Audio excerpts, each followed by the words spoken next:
ইউনূস আলাইহিস সালাম মাছের পেটে বসে চিৎকার মেরেছিলেন, লা ইলাহা ইল্লা আনতা সুবহানাকা ইন্নী কুনতু মিনাজ জালিমিন। তিনি বলছিলেন, আয় আল্লাহ তাআলা, আমি তোমার প্রশংসা করছি, তুমি ছাড়া উপাস্য নাই, মাবুদ নাই। আমি তোমার পবিত্রতা ঘোষণা করছি, আমি তো জালিমদের অন্তর্ভুক্ত হয়ে গেছি।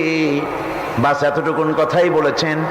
আল্লাহ পাক বলছেন, ইউনূসের ডাক তো কেউ শোনে নাই, পানির মধ্যে কেউ শোনে নাই, জমিনের কেউ শোনে নাই, মহাশূন্যের কেউ শোনে নাই, কিন্তু মাছের পেটের ভেতরে থেকে গভীর অতল দরিয়ার তলদেশ থেকে মাছের পেটের ভিতরে বসে আমার ইউনূস যে ডাক দিল, ওই ডাক আমি আরশের মালিক আমি শুনতে পেয়েছি, আর সঙ্গে সঙ্গে জবাব দিয়েছি, ফাস্তাজাবনা লাহু ওয়া নাজ্জাইনাহু মিনাল গাম্মি ওয়া কাযালিকা নুজিল মুমিনিন।